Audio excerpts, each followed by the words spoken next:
Imagine que você está perdido em uma caverna no fundo do mar. Sem comida, mas com muita água doce para beber. Só que tem um porém.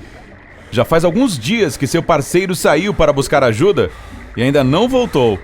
E seu oxigênio está chegando ao fim. Esse foi o calvário que Xisco Gracia enfrentou em uma caverna espanhola.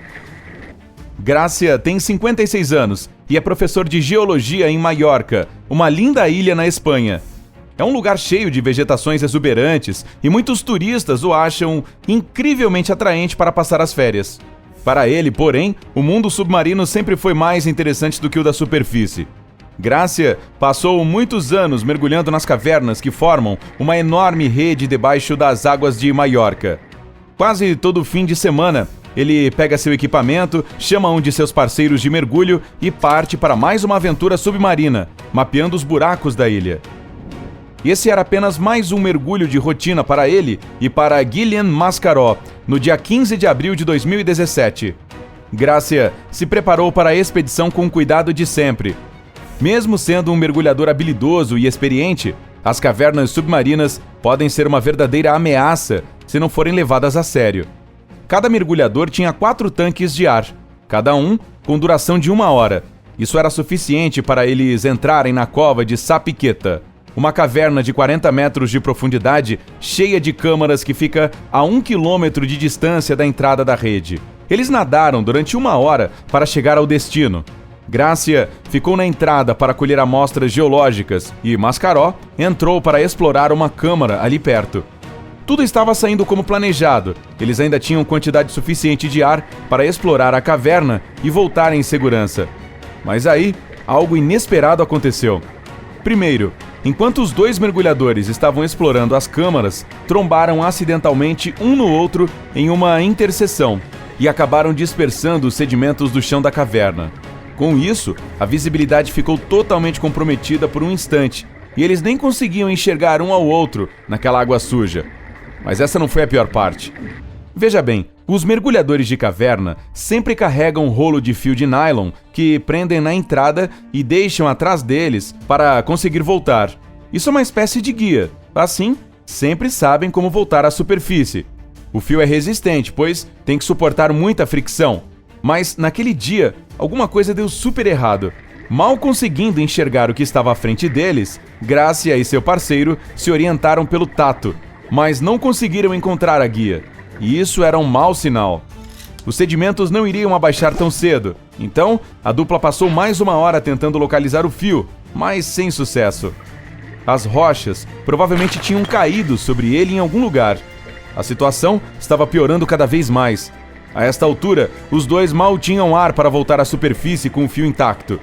Mas sem ele, não havia chance alguma de saírem vivos dali. Em uma das câmaras havia um bolsão de ar, onde poderiam tirar as máscaras de oxigênio e conversar. Eles discutiram as opções e chegaram a uma conclusão difícil, mas necessária. Só um deles voltaria, enquanto o outro ficaria na caverna esperando por ajuda. Eles decidiram que Mascaró é que iria pedir ajuda. Ele era mais magro e precisava de menos ar, e Gracia tinha mais experiência em respirar o ar rico em dióxido de carbono das cavernas. Mascaró não queria deixar seu amigo para trás, sozinho e sem suprimentos, mas entendeu que eles não tinham outra escolha. Era a última esperança de sobrevivência deles. Então, ele topou executar o plano daquela forma. Eles olharam para o mapa e traçaram outra rota para Mascaró seguir. Era mais longa, mas se tivesse caído mesmo alguma pedra na entrada da caverna, ele ficaria encurralado.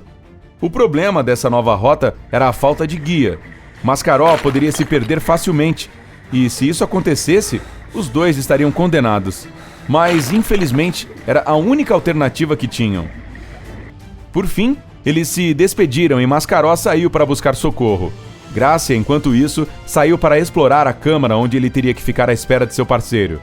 Ela era espaçosa e havia oxigênio suficiente para o mergulhador sobreviver por algum tempo. Ele descobriu que havia água potável na superfície e que estava fresca o suficiente para ser bebida. Um pouco salgada, claro, mas já era alguma coisa.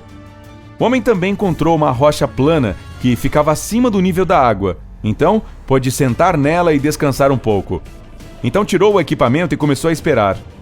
Agora, lembra que Mascaró tinha oxigênio que dava só para sair dali vivo e que isso levaria pouco mais de 1 hora? Pois é, Grácia estava contando com isso e que o socorro chegaria em breve. Mesmo assim, ele percebeu que o resgate levaria algum tempo para encontrá-lo e mais um tempo para retirá-lo de lá. Então resolveu desligar sua lanterna para economizar e a ligou só quando foi realmente necessário. Mas alguma coisa deu errado, de novo. Horas se passaram e nada do amigo aparecer. A situação já estava ficando crítica. Grácia tinha um pouco de água potável, claro, mas o ar da caverna já estava ficando escasso. E olha que no começo de jornada já estava alto em CO2.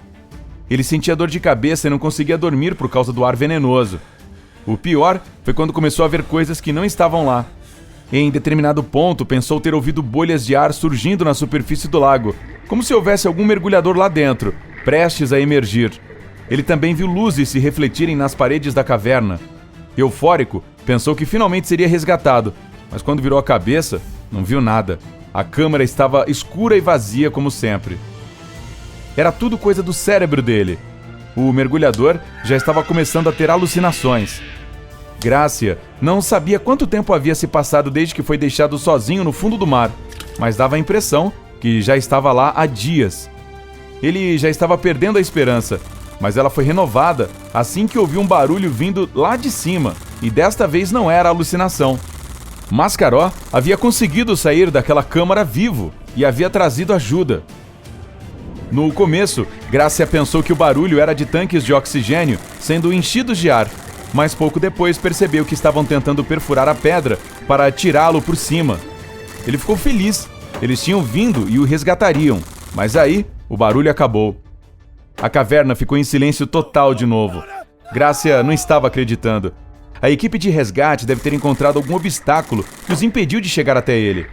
Ele não conseguiria sobreviver. Com medo e confuso, estas foram as horas mais difíceis da vida dele.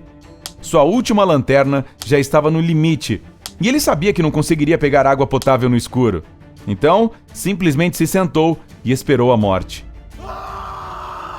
Enquanto pensava em como sua vida acabaria, ouviu um barulho de novo, as bolhas de ar na água. Ele não ficou muito animado no começo, pois pensou que era outra alucinação. Mas pouco depois, viu a luz de um mergulhador ficando cada vez mais próxima. Não era a imaginação. Alguém estava chegando para resgatá-lo. Ele deu um salto, ficou em pé e olhando para a água. Por fim, um homem emergiu pela superfície. Era seu velho amigo e um de seus parceiros de mergulho, Bernard Clamor. Grácia pulou para dentro da água e deu um abraço caloroso em seu socorrista, enquanto o homem perguntava se ele estava bem e contava o medo que sentiu de não encontrá-lo. É que Grácia já tinha passado mais de 60 horas dentro da caverna. Guilhem Mascaró havia conseguido sair de lá em segurança e contatou uma equipe de resgate imediatamente, mas a visibilidade da caverna era tão ruim que eles passaram muito tempo tentando encontrar o caminho. Em determinado ponto, os resgatistas resolveram perfurar a caverna para pelo menos passar alguns mantimentos para o pobre homem que estava preso lá dentro, mas também não conseguiram fazer isso. Por fim, tomaram uma decisão difícil: esperar por um dia até que a água clareasse e eles pudessem ir ao encontro de Grácia. Foi assim que conseguiram encontrá-lo. Mesmo assim, ainda não era o fim do calvário dele. Grácia teve que ficar lá sozinho de novo, enquanto Clamor voltou para informar a equipe que o tinha encontrado. Grácia levou mais 8 horas para ver a luz do dia de novo, mas, como ele mesmo disse, foram 8 horas felizes. Depois de mais de 2 dias em completo isolamento, sem comida, com ar tóxico para respirar e com água pouco potável para tomar, Xisco Grácia estava livre de novo.